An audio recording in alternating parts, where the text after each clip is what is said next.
Donc bonjour à tous. D'abord, je tiens à remercier, parce que je vais oublier à la fin, d'abord Eva de Combo qui a, pour l'assistance et l'organisation, Aurélie Tourmente pour la remontée des infos, Florence Landreau pour la coordination et entre la conférence de ce matin et les ateliers.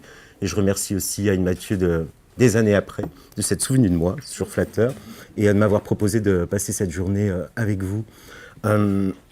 Donc très rapidement, mon parcours, donc j'ai démarré comme consultant formateur il y a une vingtaine d'années même, avec au départ une spécialisation plutôt sur les bas niveaux de qualification, des infra 4.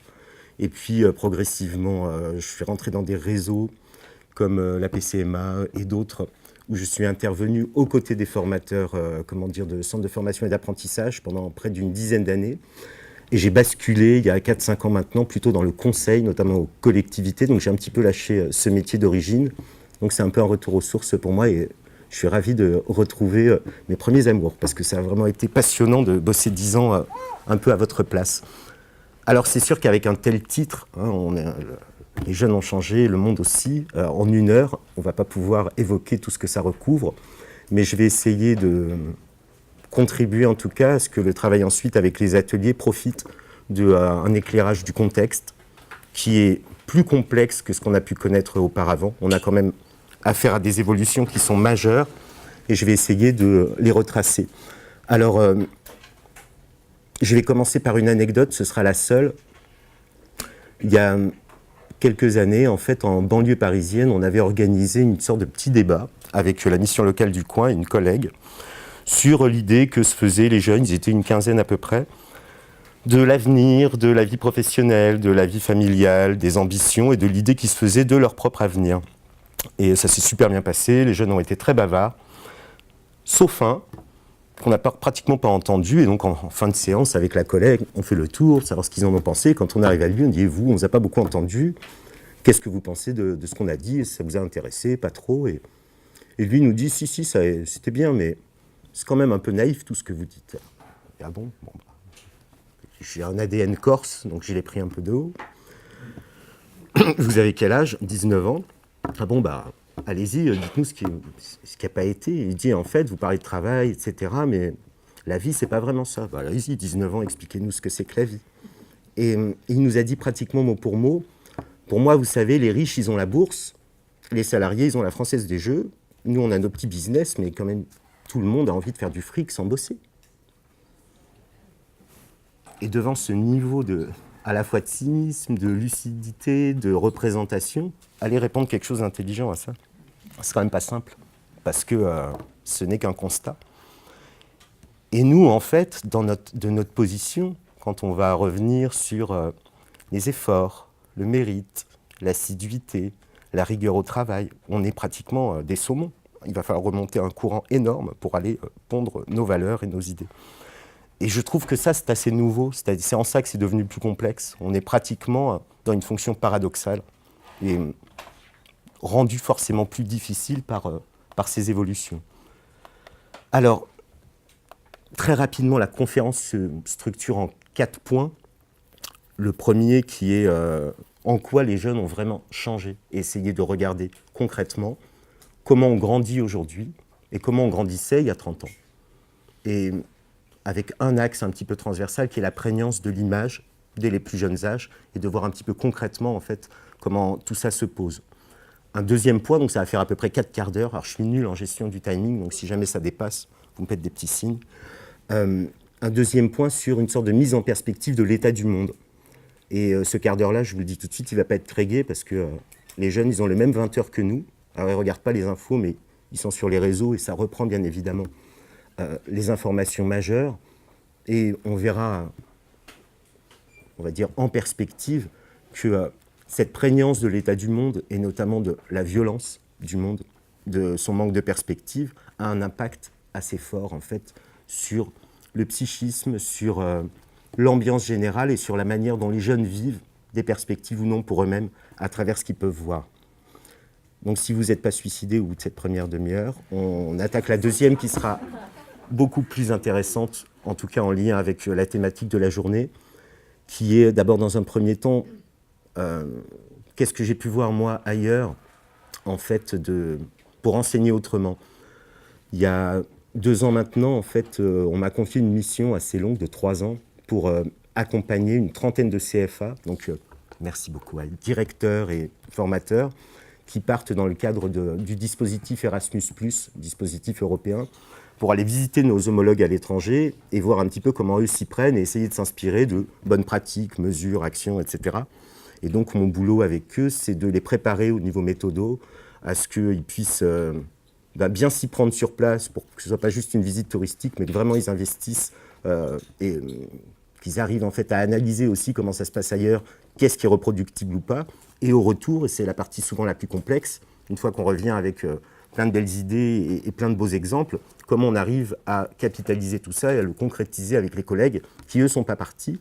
Donc ce transfert d'ingénierie, en fait, demande beaucoup de préparation. Du coup, ça m'a permis, moi, aussi de faire des voyages avec eux. Et j'essaierai très brièvement, en 15 minutes, c'est très court, de vous dire ce qui m'a paru, en tout cas, le plus porteur ou le plus intéressant pour essayer de faire évoluer nos pratiques pédagogiques. Et dernier point de cette conférence, parce que c'était un petit peu le point d'orgue, je remercie aussi beaucoup Aïd Mathieu de m'avoir aidé à calibrer le propos. Comment on fait face aujourd'hui, en fait, à des comportements qui peuvent nous paraître au départ, standardisés, normaux, avec le règlement intérieur, et ça marche pour 80% de nos effectifs, mais on a aussi de nouvelles difficultés qui sont liées à plein de petits symptômes, des motivations, des intérêts, procrastination, toujours just in time, et puis au dernier moment, etc. Comment on arrive en fait à remettre un petit peu au goût du jour une vraie culture professionnelle, c'est-à-dire pas seulement le métier, mais aussi les codes, la communication qu'on attend en entreprise. Et si nous avons la prétention d'enseigner des métiers, mais aussi cette culture pro, comment on va s'y prendre aujourd'hui quand c'est tout bête, un jeune ne dit pas bonjour, c'est déjà un problème. Et on n'est plus dans l'enseignement, on est dans l'éducatif strictement, il va falloir qu'on admette ça. Alors on peut ne pas intervenir, on peut se dire qu'après tout on est là pour délivrer un cours et à eux, aux parents, etc., de travailler sur cette partie éducative. Mais moi je considère qu'en tant que professionnel aujourd'hui, inviter les jeunes à adopter des bons comportements, et je vais même aller au-delà, travailler une forme d'excellence comportementale, c'est un atout majeur pour une carrière. Donc est-ce qu'on peut, nous, aujourd'hui, faire l'ablation de cette partie-là et se dire qu'après tout, on délivre des savoirs et puis on repart? Ou est-ce qu'on est prêt, et je vous y invite, à investir vraiment cette dimension comportementale? Donc voilà la structure. Donc j'ai fini avec le teaser et on va pouvoir commencer. Tout ce qui va concerner les grandes mutations donc, des cadres socio-éducatifs. Donc c'est très large, les évolutions des cadres socio-éducatifs. J'ai choisi le prisme en fait en 3 temps. D'abord tout ce qui relève du développement intrinsèque d'un enfant. Et vous verrez qu'on a déjà des différences majeures avec tel que ça se déroulait il y a une trentaine d'années.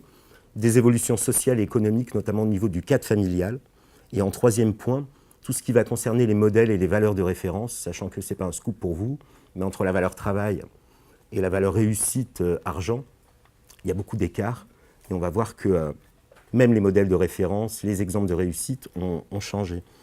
Alors peut-être que parmi vous, il y en a qui se souviennent de leur premier film. Je m'adresse aux 45 ans et plus, qui ont vu au cinéma. Alors en général, au début des années 80, on a 8-9 ans, on va au ciné avec ses parents et c'est pour un Walt Disney. Hein, c'est le standard. Alors qu'aujourd'hui, on a affaire en fait à une génération qui a vu des dizaines de films, des fois des dizaines de fois le même, avant même de rentrer au CP. Alors qu'est-ce que ça change? Vous allez me dire, on ne va pas fabriquer une génération de mutants juste avec ça. Encore que les mamans et les mamies qui lisaient les histoires au pied du lit, en fait, ça a appelé, ne serait-ce qu'au niveau des connexions synaptiques, en fait, l'imaginaire. J'imagine par moi-même mes propres images. Et ça n'existe plus quand l'image est livrée. C'est celle-ci et pas une autre. Et donc, du coup, imaginaire, fabriquer ses propres images, aujourd'hui, on ne sait pas exact, on n'a pas de recul épidémiologique suffisant pour savoir si ça va jouer à terme sur la créativité, mais c'est vrai que ça n'appelle absolument pas, j'ai envie de dire, la même manière d'ingérer un certain nombre d'infos, d'émotions, et même ce qu'on donne à voir est différent. Alors, pour ceux qui se souviennent de l'assassinat de la maman de Bambi, qui a traumatisé une génération, je ne sais pas si vous vous souvenez de la séquence, ça dure à peu près 1 minute. La maman voit le chasseur et dit à Bambi « cours ». Et puis quand Bambi arrive dans la la petite grotte ou à l'orée de la forêt, en fait, il se retourne et il n'y a plus la maman. Point. Disparition symbolique. Il retrouve son papa qui lui dit gravement « Ta maman ne sera plus jamais auprès de toi.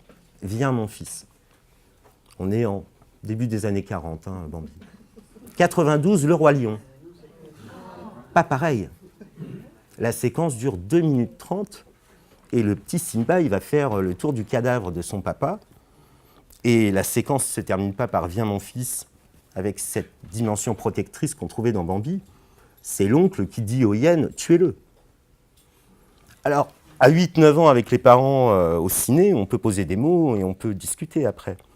Là, en l'occurrence, seul dans sa piole à 4-5 ans, comment on digère et comment on ingère en fait des concepts aussi complexes. On met des fois une vie, on dirait, à essayer d'appréhender ça, comme la mort. Premier exemple donc de cette prégnance de l'image et de l'influence que ça peut avoir même sur les tout petits. Deuxième étage de la pyramide. Aujourd'hui, les préados, donc en sociaux, les préados, c'est 11-13 à peu près. Hein. Quasiment 1 sur 2 ont déjà rencontré des images à caractère érotique ou pornographique, alors volontairement ou accidentellement. Je ne sais pas si on n'aura pas forcément le temps d'avoir beaucoup de débats autour de ça, mais ça change quand même quelque chose, c'est l'appréhension et l'apprentissage du désir ne se fera plus d'abord par l'expérience personnelle. Hein, en général, CM2, 6e, on ne sait même pas ce que c'est.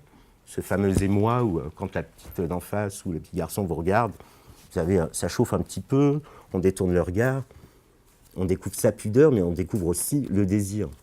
Il est clair que pour cette génération, ces images qui font, c'est un doux euphémisme, pas la part belle au sentiment, est préalable en fait à l'expérience personnelle. Alors même chose, on n'a pas le recul suffisant pour savoir ce que ça peut changer, mais il est bien clair que dans les codes de consentement, la morale, tout ce qui va tourner un petit peu finalement autour de sujets aussi tabous que la sexualité, en général, ces images-là vont forcément influencer les représentations.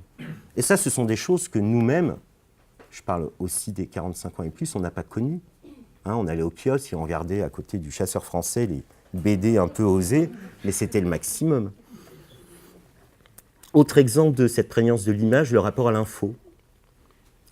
Si vous demandez à des jeunes aujourd'hui, alors jeunes adultes, 23, 25 ans, ce qu'ils faisaient en fait le 11 septembre 2001, ils se souviennent tous parfaitement de où ils étaient, ce qu'ils se faisaient. Ils avaient quoi, 7-8 ans à l'époque, et plus bien évidemment. On n'a pas d'équivalent de ça en fait dans nos propres enfances quand on avait 10-12 ans en 1980. Il n'y avait pas d'image de la guerre du Vietnam, à part 2-3 photos. Finalement, on a échappé un petit peu à la violence de l'époque. Je reviendrai dessus sur le deuxième point, qui a été terrible aussi, mais on ne le vivait pas comme une actualité, parce qu'il n'y a pas plus télé-réalité que le 11 septembre. C'est en direct, c'est fascinant, tellement c'est spectaculaire, et ce sont des images qui marquent. Alors qu'est-ce qu'on avait, nous, comme image marquante ou traumatisante quand on était gamin ? Les oiseaux d'Hitchcock, 12-13 ans, Nuit et brouillard, pour ceux qui étaient de la réforme Abi et qui se tapaient ça en 3e, sans forcément comprendre ce qu'ils étaient en train de voir. Mais le rapport à la violence par la télévision, tout le monde parle d'Internet et on y reviendra, mais la télé reste le premier vecteur de l'accoutumance et de la banalisation de la violence, au sens strict. Je ne reviens pas sur les attentats, tout ce qui s'est passé depuis 4-5 ans, mais c'est bien clair que les jeunes, eux, ne sont pas indemnes devant. On parle des jeux et de, vous savez, les jeux en ligne où on se tire dessus, etc., pendant des heures, et on a l'impression que finalement, la violence passe par ces médias-là, alors que le premier média vecteur de violence reste la télé.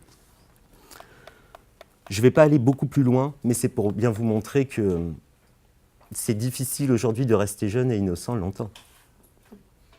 On a des gamins qui, à 9-10 ans, savent parfaitement ce que c'est qu'une fellation, le chômage, le djihadisme. Je renvoie toujours à ma petite génération à moi, 50 et plus. On était, nous, à 12-13 ans encore, dans, pas fleur bleue, mais quasiment, quoi. Donc, cette prégnance du monde, cette lucidité, cet accès à l'information, et souvent à des images qui ne sont pas forcément souhaitables à des âges aussi précoces, les jeunes que nous avons aujourd'hui devant nous sont issus de ce monde-là, et il va falloir qu'on fasse avec. Deuxième point, évolution sociale et économique. Il y avait tellement de choses à dire que j'étais obligé de faire des choix, et vous m'en voulez pas, mais je garde quand même d'abord, au niveau des modifications et des mutations des cadres socio-éducatifs, d'abord le changement en fait, de structuration du modèle familial. Tout le monde parle de la monoparentalité, alors je trouve que c'est un terme qui est un peu... Enfin, qui ne dit pas sa réalité, c'est 9 fois sur 10 sont des mamans seules avec leurs gosses. Hein, la monoparentalité est loin, loin, loin de la parité. On est à 87 ou 88% de mamans qui vivent seules. D'abord son volume. Début des années 80, il y a 850 000, 900 000 foyers fiscaux dits monoparentaux. Aujourd'hui, on est à près de 2 millions. Et ça représente 3,5 millions d'enfants de moins de 25 ans qui vivent seuls avec un parent. Alors pareil, on peut très bien réussir une éducation. Et c'est déjà tellement difficile à deux que réussir seul, c'est loin d'être facile. Mais il y a aussi une démultiplication des risques, du décadrage en fait, socio-éducatif. Pour peu que la maman soit sur un job pas trop qualifié en horaire décalé, la question est toute bête, c'est que font les gosses entre la sortie de l'école et le retour de la maman à 21h ou 21h30 ? Ils sont avec qui ? Ils entendent quoi ? On n'a pas que ça devant nous, mais ça a quand même une influence assez forte sur une chose, et je fais un corollaire que aujourd'hui on essaye d'explorer le plus possible et qu'on a du mal à appréhender, c'est l'absence des pères. Alors vous pouvez me dire, on peut avoir un super beau papa, qu'on respecte, qu'on aime, etc. Mais en termes d'autorité symbolique, le père dit, ou l'autorité légitime, c'est le géniteur. Et celui-ci n'est plus présent dans le foyer. Donc vous entendrez assez facilement des jeunes dire, hein, surtout au moment de l'adolescence, quand c'est un peu plus rebelle qu'avant, de toute façon, t'es pas mon père, c'est pas toi l'autorité. Et ce type de bravade va entraîner culturellement aussi une sorte d'accoutumance au refus, à dire, après tout, le vrai papa étant pas là, la maman pouvant pas toujours se substituer en fait aux deux autorités, on a des jeunes qui ne respectent pas et ne sont pas soumis en fait à un ordre établi. Parce qu'on peut avoir un super beau papa, mais on peut avoir aussi, c'est pas une condamnation de ma part, chacun vit comme il veut, une succession de nouveaux conjoints qui, au bout d'un moment, j'ai envie de dire, déqualifient complètement la présence de l'autorité masculine. Ça n'aura pas d'influence directe sur le quotidien, le face-à-face pédagogique, mais il est bien clair que des jeunes qui ont l'habitude de ne pas se soumettre adoptent aussi des comportements sur un plan normatif qui vont avoir une incidence dans leur relation à nous. Il y a d'autres évolutions que je mentionne très rapidement, c'est la manière aussi qu'on a eu d'organiser le temps de travail. Il y a 30 ans, les jobs de nuit ou en horaire décalé, c'était le fret et les urgences à l'hosto. Aujourd'hui, on a 80% en fait, des activités qui sont structurées sur 24 heures. On a généralisé aussi le travail le week-end. Et finalement, le temps familial, le temps, j'ai envie de dire, de rassemblement et aussi le temps éducatif à l'intérieur de la famille, s'en trouve profondément réduit. On n'a plus autant de temps auprès de nos gosses pour éduquer. Alors éduquer, ce n'est pas uniquement un rapport d'autorité à interdire, mais c'est aussi le temps que le gamin a ou pas de tester ses limites, de jouer, de se socialiser dans ses relations à l'intérieur du foyer. Ce temps, aujourd'hui, par rapport à il y a 30 ans, existe beaucoup moins.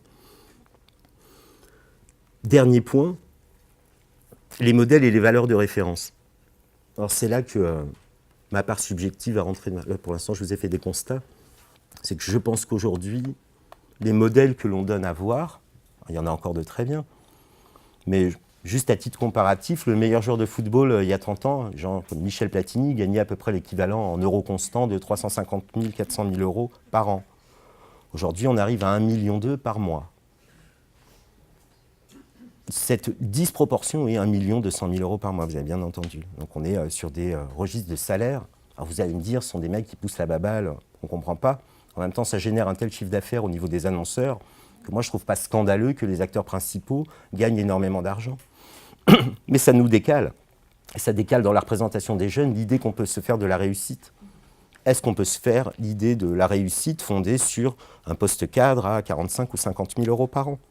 C'est très relatif, finalement. Et encore, cela marque des buts. Je parle de Messi, Ronaldo, etc. Mais on a aussi des exemples que vous connaissez tous, si vous la connaissez tous. Vous savez, Je crois que son œuvre principale, c'est non mais allô, quoi. Mais c'est son seul tube. Hein. Elle a fait quoi, la dame? Je parle de Nabila. Rien. Et c'est une star. Donc, en gros, devenir une star, c'est un peu accessible à tout le monde. Et il n'y a pas besoin d'avoir fait grand-chose. Cette idée de la représentation de la réussite à partir du vide, on n'a pas d'équivalent non plus il y a 30 ans. On était connus pour quelque chose. Qu'est-ce que ça livre comme modèle de référence, en fait, à nos jeunes? Nous, ce qu'ils nous disent, donc je travaille beaucoup avec des sociologues, etc., ils font leurs études, leurs productions, donc on a pas mal d'échanges, ils ont finalement une idée de la réussite qui est uniquement réduite au vénal. La vocation, c'est où? Alors à l'époque, sur Antenne 2, pour ceux qui se souviennent, il y avait des émissions sur l'ébéniste, le marin-pêcheur, en fait, etc. Et on avait des modèles de vie, mais si, ça existait, figurez-vous. On n'a plus ça du tout. C'est soit on fait du fric, soit on réussit, soit on devient Bill Gates, soit on fonde Apple, soit finalement on est ramené à l'anonymat et donc ce n'est pas la réussite. La réussite aujourd'hui dans la tête d'un jeune, la réussite avec un grand R, est forcément un accès à l'immense richesse et elle doit être notoire. On ne peut pas en fait réussir et rester dans l'anonymat. Imaginez-nous maintenant, dans notre job, on va leur apprendre, je reprends la phrase donc, du petit jeune de 19 ans là, qui s'appelle Yann. Donc je lui ai dit, la seule réponse que j'avais eue à l'époque quand il nous avait dit que tout le monde voulait faire du fric sans bosser, c'est que j'allais le citer sûrement pendant des années, parce que ça faisait une très belle synthèse, donc voilà, c'est fait. Mais en même temps, il a raison aussi de nous renvoyer cette image-là. C'est que nous, dans notre job, en étant des acteurs de la professionnalisation, professionnaliser et travailler, c'est, et l'expression parle d'elle-même, se donner du mal. Se donner du mal. Donc pas se faire du bien. Ça suppose des efforts, ça suppose de l'abnégation, de la résistance, de l'assiduité. On est complètement à contre-courant des modèles sociétaux qui sont livrés. C'est pour ça que je tiens à conclure ce premier quart d'heure là-dessus. On n'enseigne pas autrement juste parce qu'on a envie d'être des avant-gardistes de la pédagogie. C'est parce que c'est devenu une stricte nécessité de se réinterroger sur notre place et la manière qu'on va avoir en fait d'aborder pédagogiquement la transmission des métiers, mais aussi la dimension éducative de notre job, parce qu'il y a énormément à faire. Donc on est un peu en situation de résistant avec nos casques et notre treillis. On a affaire à de nouveaux phénomènes, je ne vous ai même pas parlé du téléphone, vous avez vu, ou d'Internet, ou du darknet. C'est facile, hein, la face cachée du net, tout le monde fantasme dessus. Vous chargez une application qui s'appelle Tor, et 10 minutes après, vous avez accès à peu près tout et n'importe quoi. Des choses qui peuvent être très intéressantes. Le darknet, ça a été inventé par des étudiants chinois au moment de la répression assez importante du gouvernement chinois de l'époque, et donc de pouvoir communiquer et échanger. Mais c'est vrai que vous pouvez recruter un tueur à gages, vous pouvez vous faire livrer de la cocaïne à la maison, enfin vous pouvez faire énormément de choses avec le darknet, et tout ça pour eux en fait fait partie de leur monde.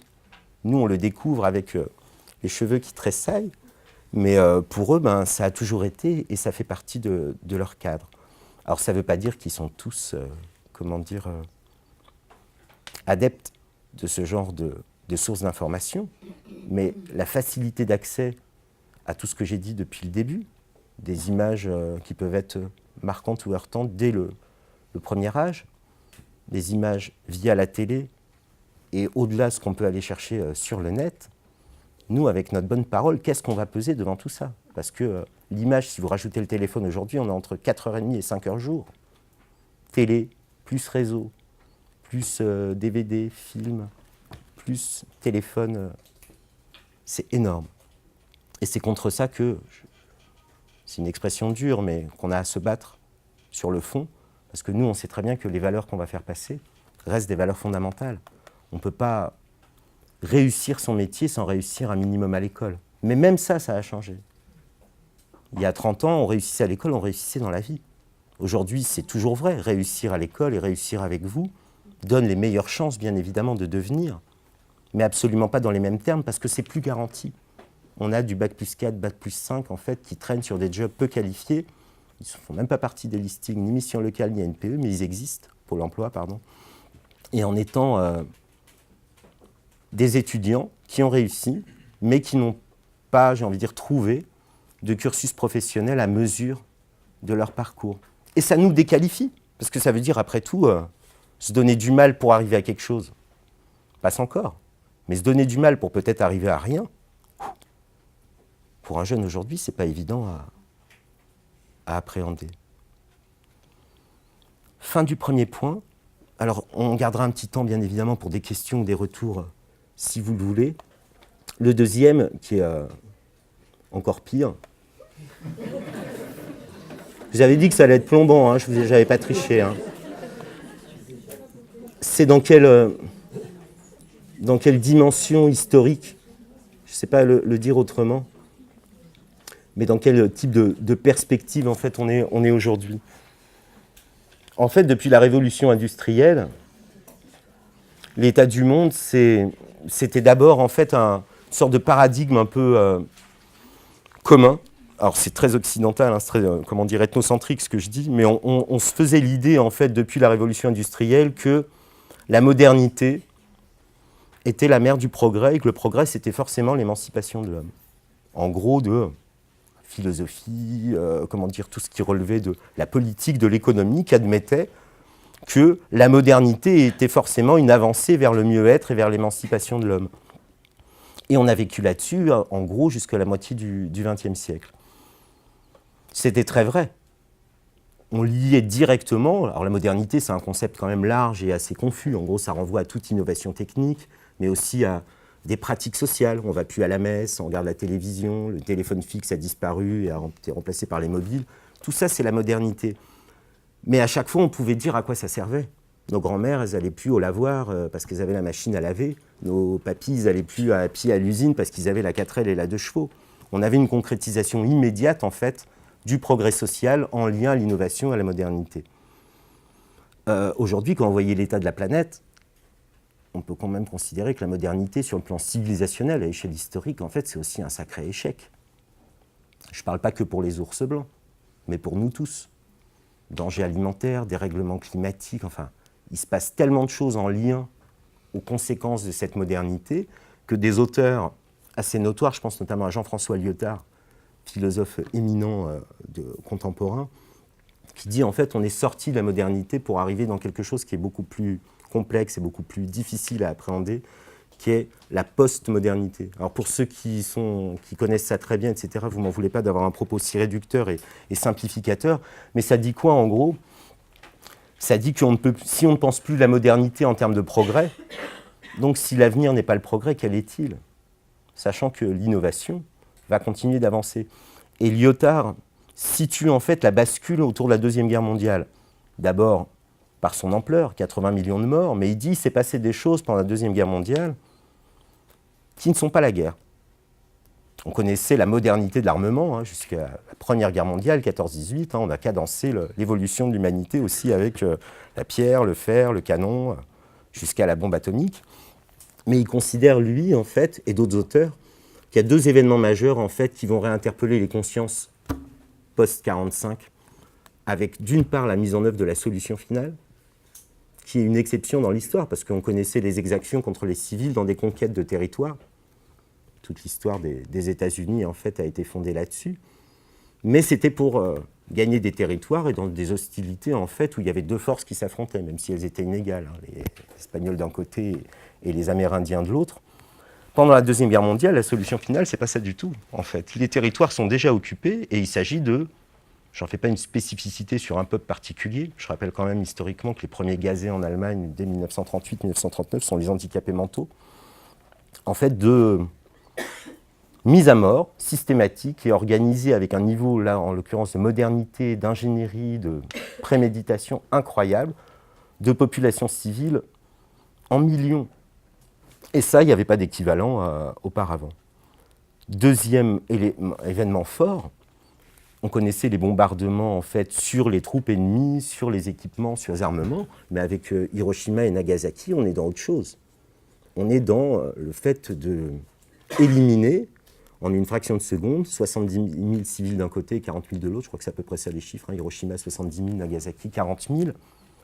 Pour montrer qu'on a une telle puissance de feu que finalement, j'ai envie de dire, ça paralyse tout le monde et qu'on arrête la guerre comme ça. Mais on a sacrifié quand même aussi des civils à ce moment-là. qu'est-ce que ça va changer? Et Lyotard dit quelque chose d'assez intéressant. Il dit, dans la conscience collective mondiale, on arrive à un niveau d'insécurité. On peut être gazé quand on est bébé, ou on peut prendre une bombe sur la figure quand on n'a rien fait du tout. Les civils japonais n'étaient pas des belligérants. Et que donc, du coup, on va penser ensuite la philosophie, l'historiographie, la sociologie, etc., aussi avec cette dimension insécure. Ça nous ramène à aujourd'hui.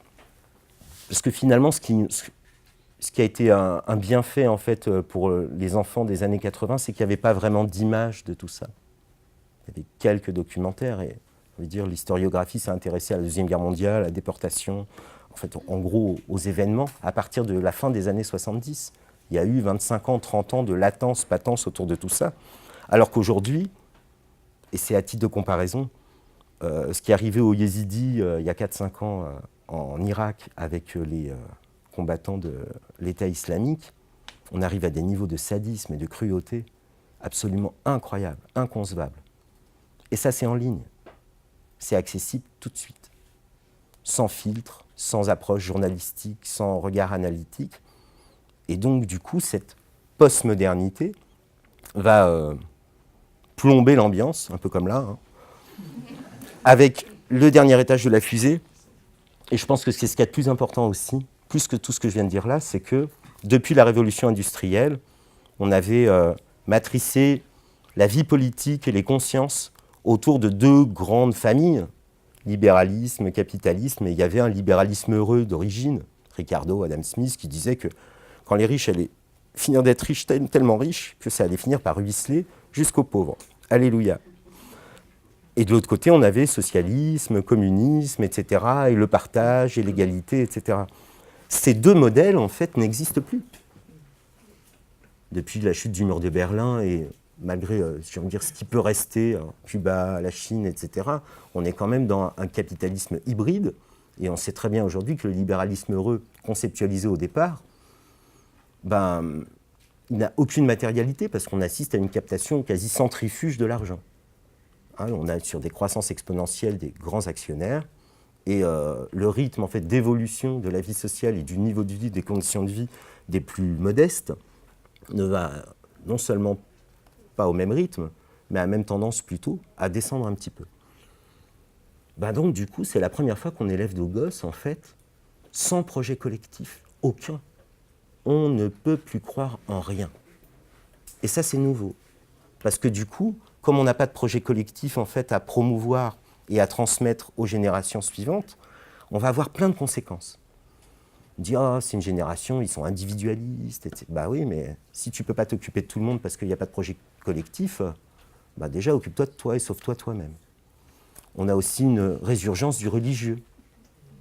Le religieux, ça remplace aussi un vide incroyable, qui est s'il n'y a pas de projet politique pour ici et maintenant, donner un sens à sa vie, à son existence et à ses valeurs pour ailleurs et après, à côté du bon Dieu, et pourquoi pas.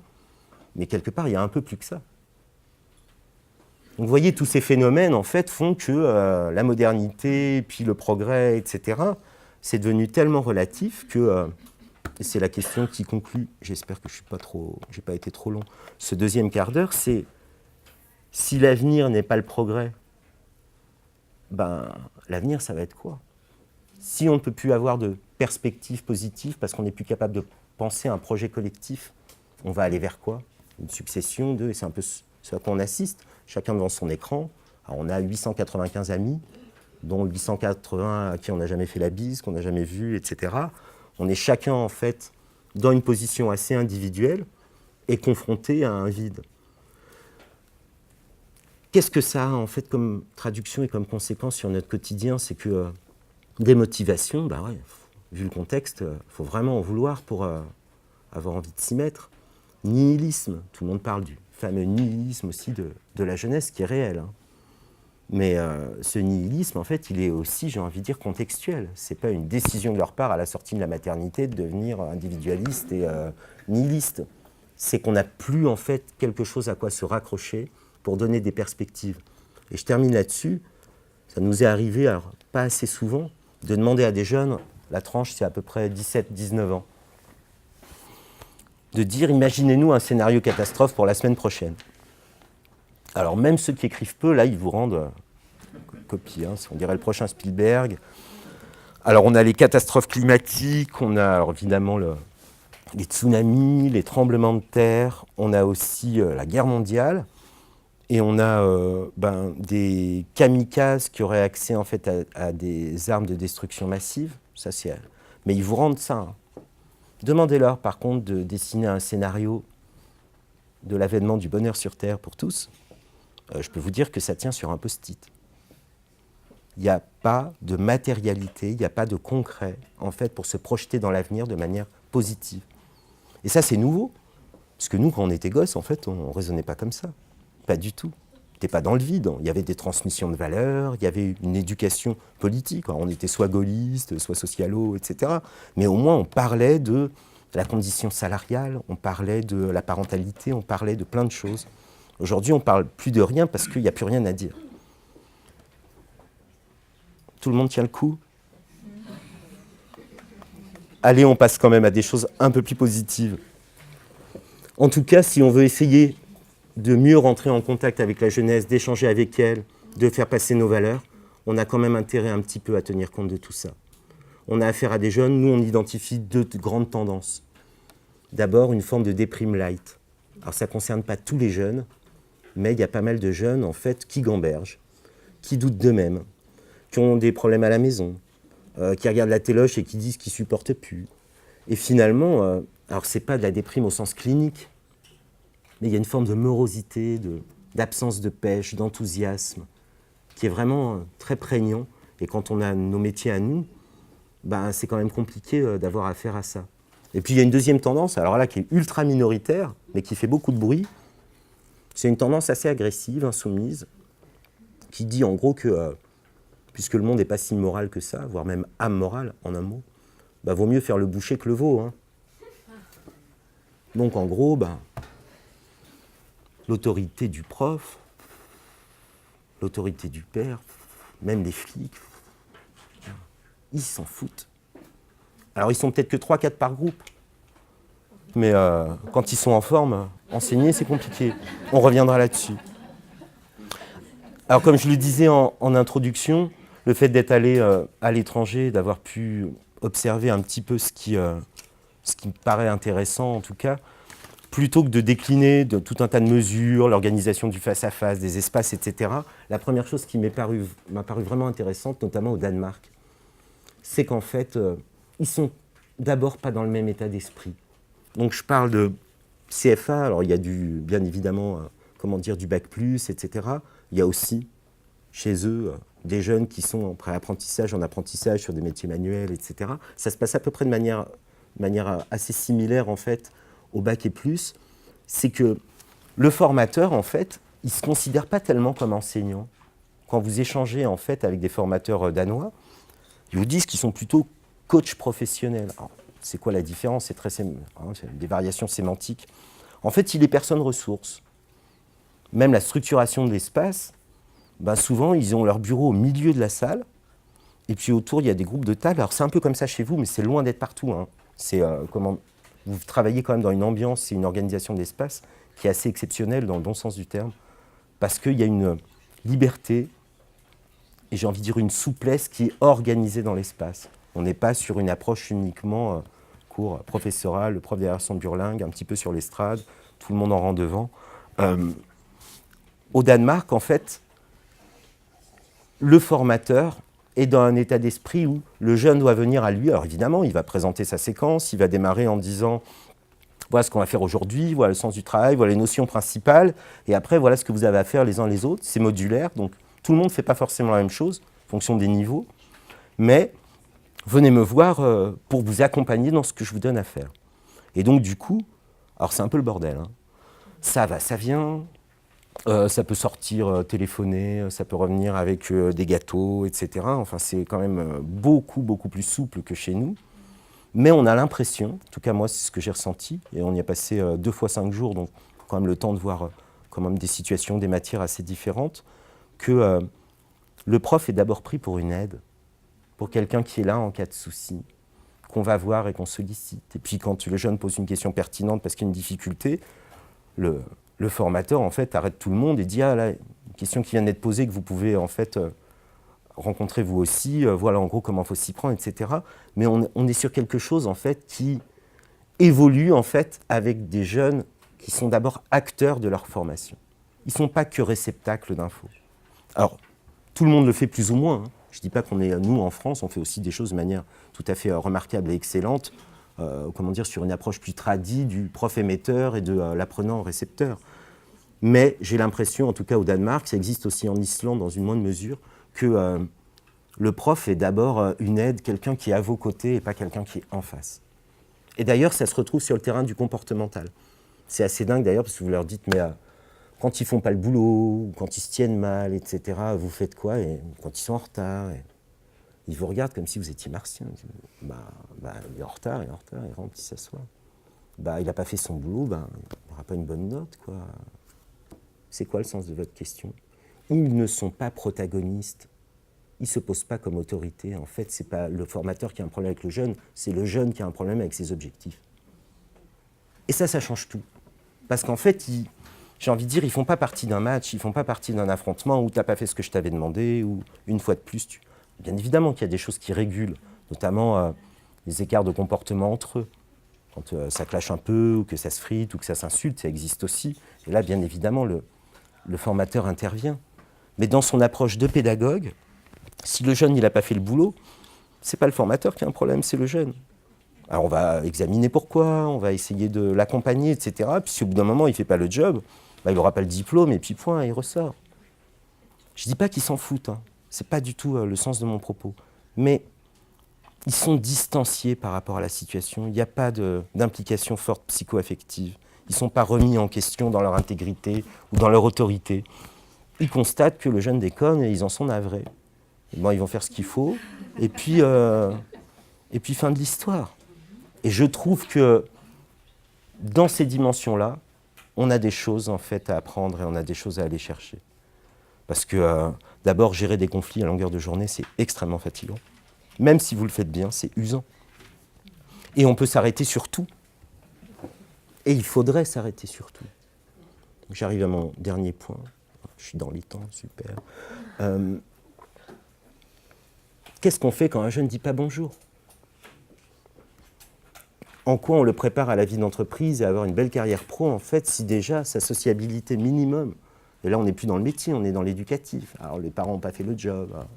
Très bien, mais on peut se dire ça pendant des heures, ça ne change rien. Il faut qu'à un moment, en fait, on admette que dans nos métiers, il y a deux dimensions. Alors une qui n'est pas inscrite sur le contrat de travail, c'est qu'en fait, si on veut délivrer cette culture pro, il va falloir qu'on admette qu'on a un rôle aussi éducatif à assumer et qu'on ne peut pas faire autrement. Alors je ne vous connais pas, donc ne voyez pas dans mon propos un procès d'intention, mais il y a des profs, et pourquoi pas, qui disent moi je suis là, j'ai mon référentiel, j'ai ma séquence, je fais mon cours, celui qui suit super, celui qui ne suit pas super, et puis les bonjours, au revoir, merci, les travaux rendus à l'heure, etc. En gros, c'est même quand ils se fritent entre eux, c'est pas mon problème. Et ils ont l'impression, je les condamne pas, qu'en gros, devant des problèmes de comportement, c'est pas à eux de faire le job. Et donc, du coup, ils pensent qu'ils ne font rien. Mais je suis désolé.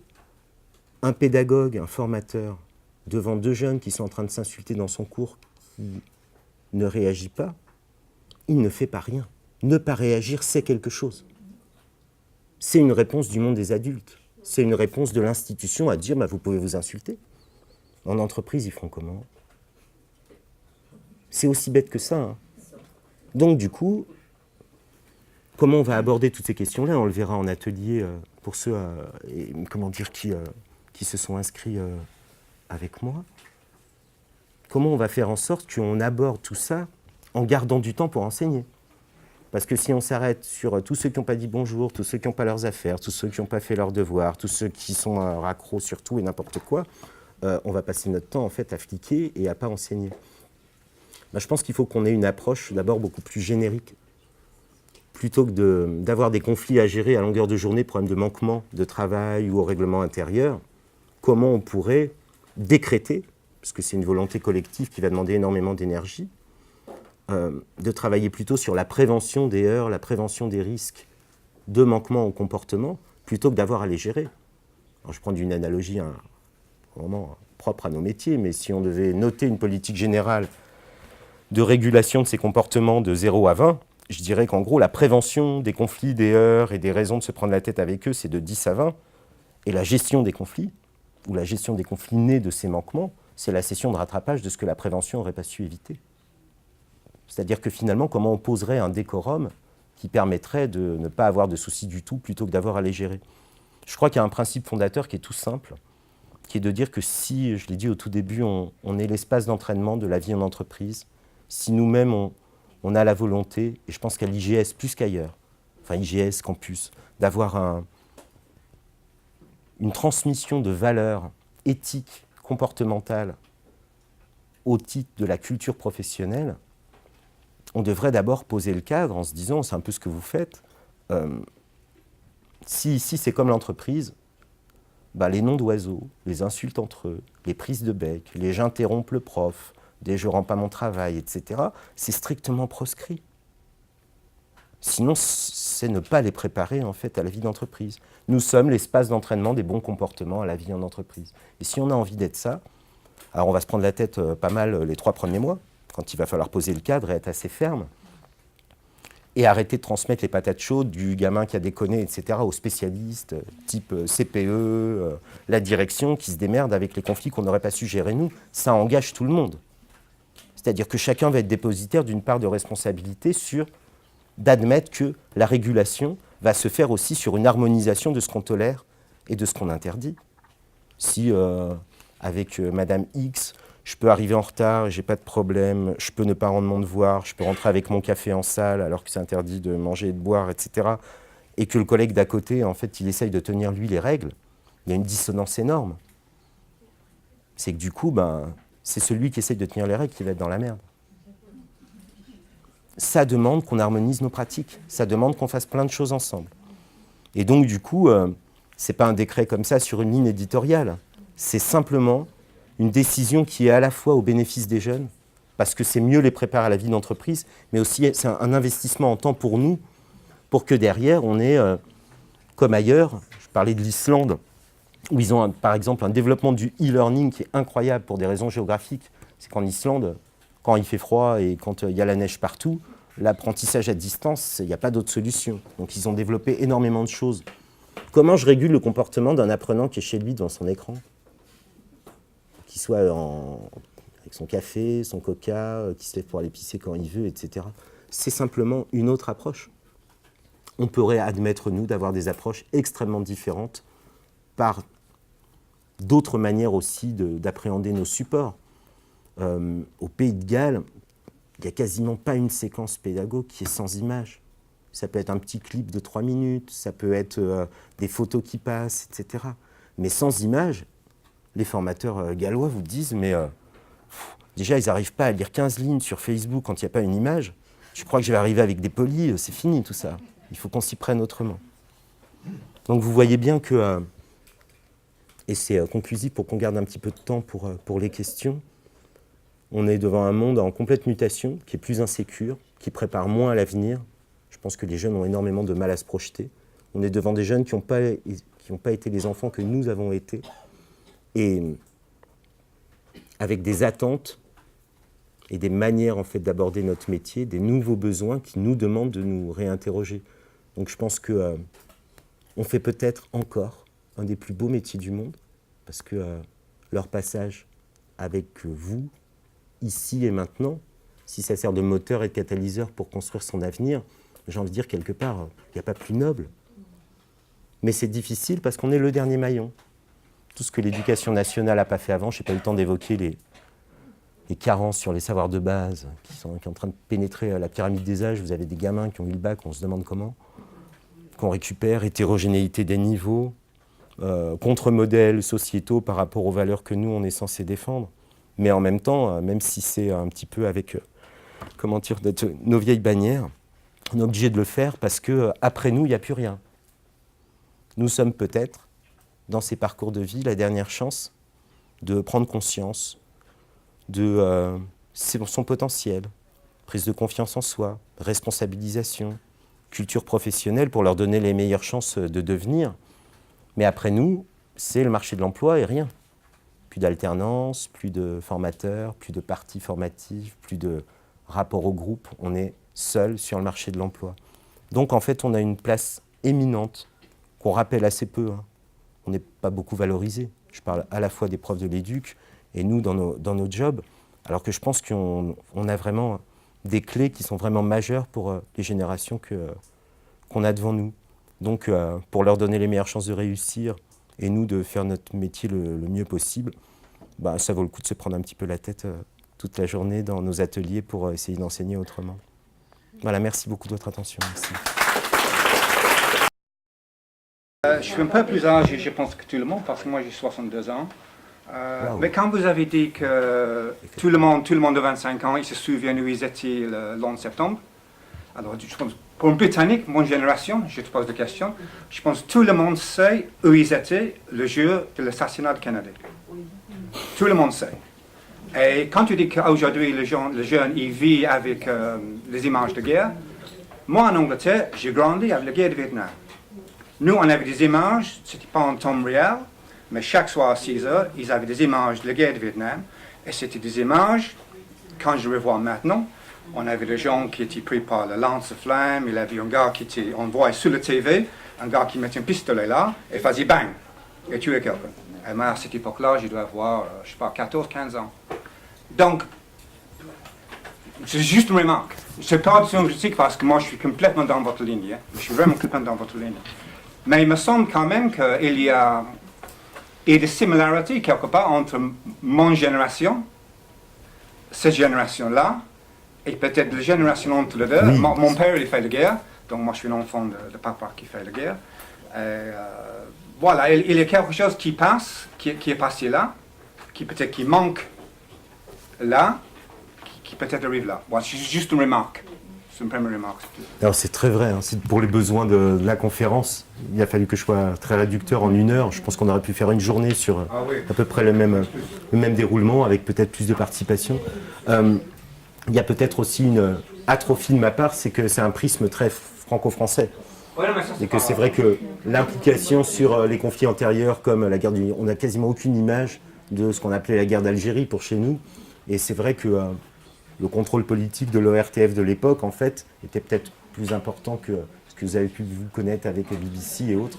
Mais ça ne veut pas dire qu'il n'y avait aucune image, mais elles étaient moins accessibles, je crois, aux petits-enfants que ce que ça peut être aujourd'hui. Et tout ce que la jeune génération, la génération Z en particulier, hein, amène en entreprise, qui est un versant positif, c'est-à-dire on voit, ils amènent une exigence de sens en entreprise, et qui fait aussi, qui met en porte-à-faux l'entreprise sur tout ce qu'elle n'a pas fait, hein, c'est-à-dire la culture de l'imposition, les trucs qui viennent d'en haut, les valeurs qui sont des valeurs à sens unique, hein, c'est la valeur travail, donc travail ne te pose pas de questions, on n'a plus assez d'argent pour t'augmenter, mais appuie-toi sur le travail. Et donc ils apportent aussi quelque chose d'extrêmement riche là-dessus. Et ils sont aussi d'ailleurs dans cette mentalité, enfin c'est le versant lumineux de ça, c'est-à-dire je n'accepte plus de me faire raconter des histoires sans fondement. Je sais que je ne peux pas construire un avenir, mais en même temps mon avenir je peux le construire tout le temps. Donc je suis dans une construction permanente, donc le poli du prof, c'est bien, mais dans 2 ans ça sera obsolète, hein, parce que c'est ce que je vis depuis. Donc ils sont aussi capables de capter le sens de je construis tout le temps, tout le temps, tout le temps, tout le temps. Hein, et ça, je pense qu'ils en sont convaincus. Alors il y en a qui sont lucides et qui tirent parti du fantastique outil qu'est Internet et le numérique. Puis il y en a d'autres qui sont dépassés et qu'il faut aider à raccrocher à ça. Absolument. Mais je vois beaucoup de choses vraiment intéressantes et ça nous demande, nous, de changer de posture. Hein, de changer de posture. Et il y a une énergie, il y a du collaboratif, il y a de la recherche de sens. Ils inventent des modèles, hein, quand même, l'entreprise libérée, il y a des trucs magnifiques là-dedans. Donc, faut pas qu'on je trouve le risque, hein, c'est de se laisser plomber aussi parce qu'on est pris à rebrousse-poil et d'arriver, des fois ça m'arrive, hein, d'arriver dans un cours en disant ah, ils vont encore nous faire chier avec leur smartphone, et je me dis non, faut pas que Faut pas que je me laisse piéger comme ça. Alors je vous remercie vivement parce que je l'avais laissé de côté, cette fameuse histoire du téléphone qui va être interdit au collège et c'est très bien que ça reste dans les sacs au collège. Et c'est encore des minots, il vaudrait mieux qu'ils apprennent à écrire, à compter correctement, à lire. Par contre nous, on a quand même un paradoxe. Allemagne, Pays de Galles, Finlande, Islande, Danemark, le téléphone évite en fait à la structure d'investir dans des PC. C'est d'abord pris au sens gestionnaire. Chacun vient avec son outil numérique et sa tablette, et ça permet aux organismes gestionnaires d'intégrer le e-learning et le numérique à partir des effets personnels des jeunes. Mais, alors si vous voulez, on peut reprendre les cours de maths avec des bouliers, hein, moi j'ai pas de souci. Mais si nous ne préparons pas les jeunes d'aujourd'hui, et je vous remercie d'insister là-dessus, comme étant des professionnels qui ont une disponibilité de l'information immédiate, intégrale, avec leur smartphone, les empêcher de les utiliser en cours, c'est ne pas les préparer aux futurs salariés que l'entreprise attendra, tel que vous le décrivez. Vous avez raison, ça existe dans les postes cadres et dans les postes à haut niveau de responsabilité, mais ça existe aussi chez le garagiste du coin. Le garagiste du coin qui a 30 ans, il attend que la référence de la pièce, du bon modèle, de la bonne année, etc. Avant, le gamin, il avait une demi-heure à passer dans les revues techniques. Là, maintenant, en 1 minute, il doit avoir la réponse. Et c'est ce niveau de performance-là qu'on attend. Je ne suis pas sûr qu'en interdisant les téléphones, on va préparer vraiment les professionnels de demain, en fait, à pas ces nouveaux métiers, mais ces nouvelles manières de travailler, simplement. Alors, le vrai problème, c'est l'usage personnel, le message à la petite copine, la rigolade en mode chat ou le partage d'images, etc. Voilà notre vrai problème. Je vous renvoie à ce que disaient tout à l'heure des formateurs danois. S'il ne suit pas le cours, s'il fait autre chose, tant qu'il ne m'empêche pas d'enseigner, c'est son problème. Mais là, on cautionnait alors. Pardon ? On cautionnait, vous disiez. Quand on le fermait, on cautionne. C'est pas qu'on cautionne, c'est on considère que le jeune, il a les règles du jeu. Responsabiliser, c'est de dire, tu es là pour suivre un cours. Tu as envie de faire autre chose. Si tu t'entends bien avec ton tout-bip, tu n'as qu'à te faire porter pâle et puis tu peux rester regarder Roland Garros ou la demi-finale de ce que tu veux. Mais si tu viens en cours, c'est pour bosser. Si le jeune ne bosse pas, j'ai envie de dire, c'est pas de la responsabilité du formateur de faire en même temps un peu papa-maman, un peu psychologue, un peu assistante sociale, un peu formateur, un peu flic, un peu tout. Il dit en gros, tant que ceux qui veulent suivre et apprendre peuvent le faire, moi, ce jeune-là, il ne me pose pas de problème à moi parce qu'il ne m'entrave pas dans ma fonction. Maintenant, ce qu'il ne fait pas là, ça se retrouvera, c'est-à-dire, c'est pas je m'en fous, mais il sera forcément sanctionné dans ce qu'il est en train de ne pas apprendre et de ne pas suivre. D'abord, il faut quand même que, et là je vais dans votre sens, on distingue les âges. J'attends pas le même niveau de respect, ou en tout cas de témoignage, du respect de mon autorité d'un gamin de 16-17 ans, 17-18 pour vous, excusez-moi, des jeunes qu'on a devant nous qui sont contribuables, électeurs, parents qui payent leur loyer, c'est-à-dire qui en gros sont normalement responsables, en tout cas aux yeux de la loi. Là, il est responsable de ne pas suivre son cours. Si parmi vous, là, tout de suite, il y en a qui sont en train de faire autre chose avec leur téléphone, moi, ça ne me dérange absolument pas. Pendant ce temps-là, vous ne profitez pas de ce qu'on fait. C'est un peu votre problème. Ah non, je suis complètement d'accord. Hein. Mais je pense qu'il faut... c'est ma façon de faire, mais je pense qu'il faut être sûr avec soi-même que je fais vraiment tout ce que je peux faire pour que le personne apprenne quelque chose. Nous, en anglais, on dit on peut amener un cheval à l'eau. On peut amener un cheval à l'eau, mais on ne peut pas le forcer à boire. Donc moi, je considère, je mets tout en place pour qu'ils peuvent apprendre. Et le tous, tu veux après ça, je ne peux pas forcer la personne à apprendre. C'est son choix. Mais alors, en fin de journée, je dis quand même, je fais tout ce que je peux faire. Si en fin de journée, je dis quand même, j'aurais pu faire ça, j'aurais pu faire ça, là, peut-être, je ne me sentais pas bien. Mais si je pense vraiment que je fais tout ce que je peux faire, alors lui, c'est à lui. Hein. Aujourd'hui, Google a tout changé. Et il est évident que beaucoup de jeunes pensent détenir le savoir uniquement en allant sur Google et ça change complètement la relation et bien sûr la manière d'enseigner. Au départ, j'étais étonné de voir que des étudiants allaient vérifier ce que je disais sur Internet. Aujourd'hui, je joue de ça. Je joue de ça et je les incite à y aller. Voilà. Donc ça, c'était la première remarque. La deuxième remarque, c'est que, alors ça, je n'ai pas lu l'affirmation, mais j'ai l'impression que notre cerveau était fait, on ne pouvait pas faire deux choses à la fois. On ne pouvait faire qu'une seule chose à la fois. Lorsqu'on regarde un film, on regarde un film parce qu'on lisait, etc. Aujourd'hui, à voir le comportement des jeunes, ils arrivent à faire deux, trois choses à la fois. Ils font bien ce qu'ils font mal, mais ils arrivent à avoir une part de concentration sur quelque chose et avoir une autre part de concentration sur autre chose. Est-ce que le cerveau des jeunes, c'est une question, est-ce que le cerveau des jeunes est différent du nôtre? Est-ce que la gymnastique du cerveau est différente? Je n'ai pas la réponse. Troisième remarque, le monde du travail de demain ne va pas être le monde du travail d'hier. Et la question que je me pose, est-ce qu'on prépare bien ces jeunes est-ce qu'en voulant enseigner des choses d'aujourd'hui, c'est-à-dire d'hier, est-ce qu'on les prépare bien à demain? D'après les neuropsychologues, on ne gère toujours pas deux choses à la fois. On saute de l'une à l'autre. Et il y a un truc qui est intéressant, je pense, c'est une génération qui a du mal avec la patience. C'est normal, et ça c'est probablement un de nos rôles, c'est de leur apprendre à faire une chose à la fois, à se concentrer. Aujourd'hui, au niveau des formateurs, on est complètement schizophrène parce qu'on nous demande d'évoluer et de faire évoluer nos supports pédagogiques, parce que les jeunes ont évolué, évidemment, un peu grâce à nous, parce que ce sont nos enfants, donc on sait bien qu'on leur a demandé de construire du sens, de poser des questions quand on leur demandait de faire quelque chose, c'est eux qui nous demandaient pourquoi, et donc on expliquait pourquoi, etc. Donc on a construit aussi cette recherche de sens. Donc on nous demande de faire évoluer nos pratiques professionnelles, et en même temps, ce qui est vraiment schizophrène, c'est qu'on a en face de nous des personnes, quand on les sort du cadre, quand on les sort trop du cadre, ils ne comprennent pas et ils sont complètement perdus. Ben, ça rejoint un petit peu ce que vous disiez, votre collègue, concernant poser des limites. C'est qu'on est toujours en fait devant des choix. Il n'y a pas de vérité, il n'y a pas de bonne formule. Il y a le choix d'une ligne éditoriale. Soit on a une ligne ferme, et moi je n'y crois plus parce que nos règlements intérieurs, vous verrez que toutes les institutions, avec toutes les nouvelles normes, etc., vont demander à ce qu'on spécifie tout et on va se retrouver avec le bottin. C'est un peu la tendance, c'est déjà le cas.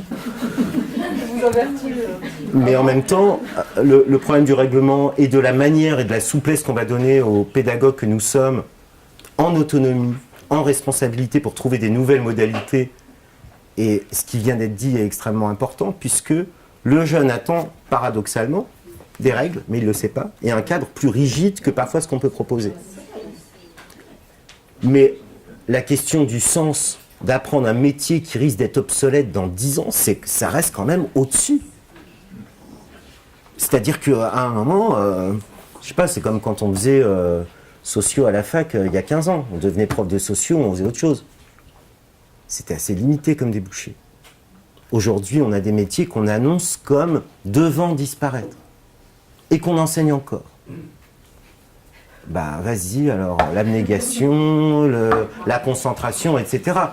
Je n'ai pas évoqué tous ces problèmes-là parce que je ne voulais pas que ça ait l'air d'une conversation de comptoir de café, mais des problèmes d'hygiène de vie en dehors du temps qu'ils passent avec nous sur les addictions. Alors on peut parler du cannabis, de l'alcool, etc., mais l'addiction au jeu en ligne, mais quand tu te couches à 2h du matin, dans quel état tu es le matin pour pouvoir bosser, te concentrer? Vous venez de dire qu'ils ont des problèmes de concentration. Mais est-ce qu'on leur enseigne aussi, en tant que tel, l'hygiène de vie qui va avec le boulot, qui consiste quand même à arriver pas trop fatigué? Alors bon, on est bien placé pour le savoir, on a nos bons et nos mauvais jours. On a nos actualités à la maison, on a des difficultés à, etc., etc. Mais dormir, enfin l'incidence que ça a dans leur comportement sur la nervosité ou l'apathie, en lien d'abord au manque de sommeil, qui est un fléau, un vrai fléau. On a des gamins qui sont insomniaques à 20 ans de manière quasi structurelle depuis qu'ils ont 15-16 ans. On ne revient pas en disant la messe sur tout ça. Hein. Dire qu'à un moment, vous pouvez dire ce que vous voulez. Là, le jeune qui est un peu éruptif ou un peu, sur le champ pulsion, parce qu'il est fatigué et puis que dès que vous lui faites une remarque ou que vous lui demandez un truc, il soupire, il est naze, etc. C'est aussi lié à tous ces phénomènes-là. Donc, bien sûr que je crois que les cerveaux, notamment ceux des mecs, ne marche qu'en monotage, c'est bien connu, et on ne fait pas deux choses bien en même temps, ça c'est évident. Mais déjà d'arriver à faire une chose bien en même temps, une seule, bah déjà je signe tout de suite, parce qu'on a des jeunes, même très intelligents, et même de bon niveau, qui ont une manière de vivre, une manière d'aborder les horaires, le sommeil, l'appétit, les devoirs à rendre. Je parlais du just in time, mais je suis désolé, ça ne tient pas dans la durée. Personne ne réussit une scolarité en finissant son devoir à 6 h du matin, le jour de le rendre. Ça n'existe pas. Comment on va sortir des consignes, du règlement, de ce qui est imposé pour qu'à un moment ils prennent conscience de tout ça et qu'on explore vraiment ces questions-là. Qu'on parle du règlement intérieur, quel temps on passe à expliquer le bien fondé d'une règle? C'est jamais comme ça que ça se passe, c'est tout le temps sous tension qu'on fait de l'éducatif. Il y a un manquement, il y a un soupir, il a interrompu le prof pendant qu'il était en train de parler, on part un peu en vrille, ça devient un peu un combat de coq, parce que l'autorité c'est nous, donc il faut bien qu'on la garde. Mais quand est-ce qu'on parle des bons comportements hors tension? Quand est-ce qu'on parle de l'hygiène de vie nécessaire à la réussite professionnelle et à l'avancée dans une scolarité pour par exemple, nécessité de concentration? Quel temps on passe là-dessus? Qui? Et donc aujourd'hui, vous rentrez dans une classe, effectivement, vous avez autant de PC face à vous que vous avez d'élèves. Mais aujourd'hui, vous rentrez dans une salle de réunion, dans une société, et vous avez autant de PC que vous avez d'intervenants dans la réunion. Et on est tous multitâches à répondre à un mail tout en écoutant un intervenant. C'est une réalité. Et ce n'est pas être. C'est une réalité. Oui, mais pendant qu'on répond à l'email, on nous demande ça. Oui. J'ai des dépassements pour aller à mon siège social, c'est 5 heures de trajet. Oui, et on nous dit, en même temps, mais t'as un smartphone, t'es au courant, t'as les mails qui arrivent. Comment je fais pour consulter mes mails en conduisant? C'est pas possible. Malheureusement, c'est une réalité. Et on nous demande d'être multitâches. Donc nos élèves face à nous sont multitâches. Et ensuite, moi, je ne suis pas une diabolisation de Google. Google, je suis plutôt à dire, c'est notre ami. J'ai pas une vision avoir le verre à moitié vide, je préfère le voir à moitié plein, et je me dis que Google et Internet est aussi un avantage pour les étudiants de chercher de l'information. Des fois, certes, c'est de l'information fausse. S'ils sont bons, c'est là qu'ils vont chercher sur plusieurs sites et qu'ils vont trouver la bonne information ou se faire le bon jugement. Et après, nous sommes là effectivement pour des relais, là je vous rejoins, nous sommes là pour être des relais et leur dire, eh bien, écoute, le monde professionnel s'est plutôt orienté vers ça. Le début de votre intervention, j'avais l'impression que c'était presque une génération foutue. Et le modernisme a quand même amené 70 ans de paix. Les générations de nos arrière-grands-parents, tout ça, ils sont allés, certains, faire la Première Guerre, la Deuxième Guerre mondiale. Moi, j'ai même mon grand-père, il a fait les 2 guerres. Heureusement, j'ai pas connu ça, vous n'avez pas connu ça, et ils n'ont pas connu ça, et c'est tant mieux pour tout le monde. C'est ce que vous venez de dire, on a connu 70 ans de paix. La difficulté qu'on a aujourd'hui, c'est d'arriver à transmettre, et c'est bien tout le problème, c'est en ça que je vous rejoins, une part d'optimisme et d'enthousiasme par rapport à l'idée qu'on peut se faire de l'avenir. Il faut quand même être lucide, peut-être qu'on est un peu...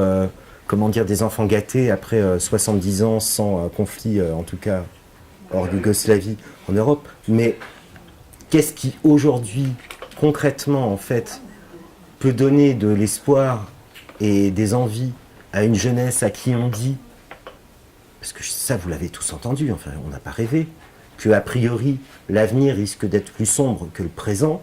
Oui, moi je suis pas d'accord. Toutes les générations. Alors, ce qui s'est passé, c'est que les gens qui étaient très protégés, qui étaient en CDI avec des cartes de presse, etc., ils ont dit aux jeunes qui arrivaient, attention, ça va être super dur. Ça va être super dur. Et ce qui se passe, le problème, c'est qu'on a des générations de gens qui avaient des statuts super, qui avaient les 30 glorieuses derrière, une belle maison, etc., qui ont vu un monde qui bougeait et qui ont eu peur. Et le problème, c'est qu'on focalise sur nos peurs, en tant que génération, et qu'on les file à nos jeunes enfants. Et les peurs, elles ne sont pas à elles sont à nous. Et moi, je dis, il faut les écouter, ces jeunes. Il faut changer de regard, il faut arrêter de dire que leurs peurs, les nôtres, sont les leurs, parce que c'est faux. Et moi, je suis ici aujourd'hui parce que je remercie le groupe IGS et l'ISCPA sur lequel j'interviens, parce qu'on nous permet effectivement de libérer la classe, on parle de l'entreprise libérée, Libéré, ça veut dire quoi? C'est de l'ironie un petit peu, c'est quoi? C'est un clin d'œil quand je dis entreprise libérée, parce que c'est une complexité sans fin, la libération. Mais qu'est-ce que c'est? C'est d'arrêter la peur pour permettre la créativité et pour leur permettre de donner leurs projets, leurs idées, etc. Ils sont géniaux, quoi. Moi, je suis ici parce que je m'éclate, je suis pas ici parce que...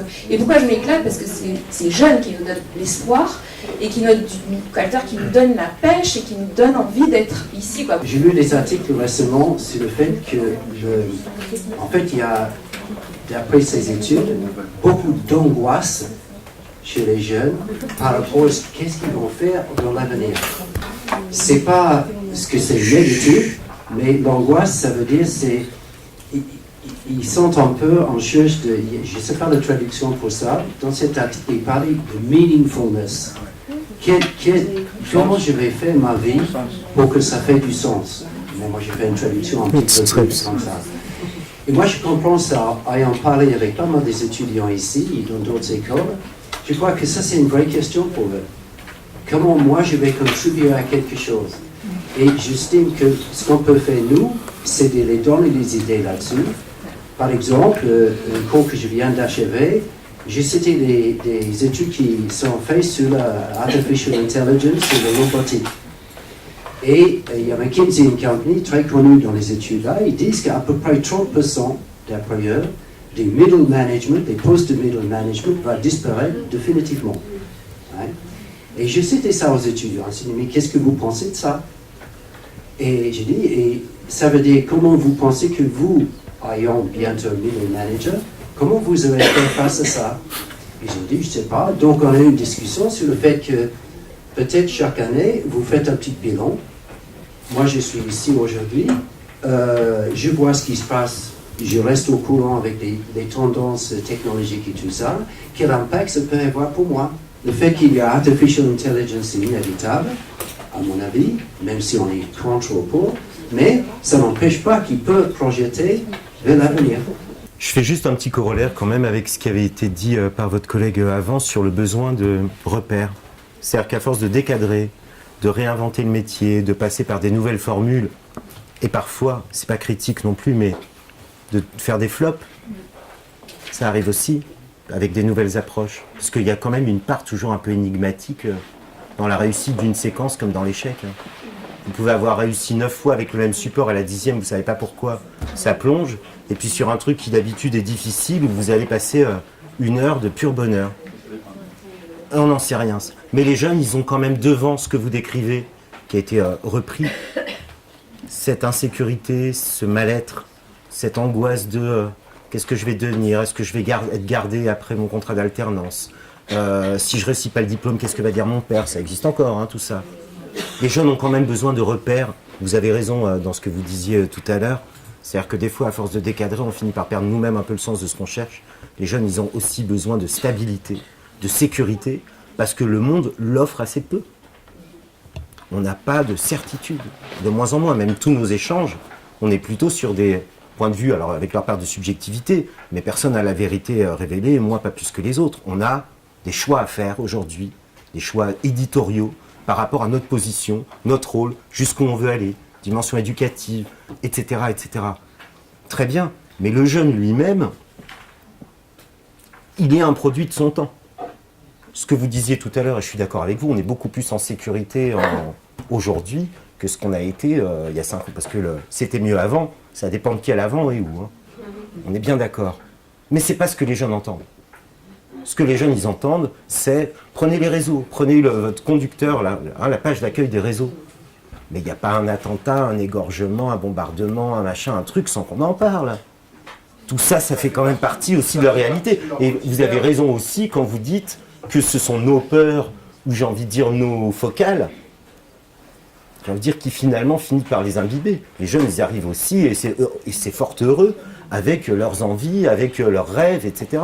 Mais ils rêvent moins, et ils rêvent moins loin, ils se projettent aussi moins loin, pour des raisons toutes simples. C'est pour ça que j'assume cette part de subjectivité, qu'on ne soit pas d'accord sur tout, il n'y a pas de...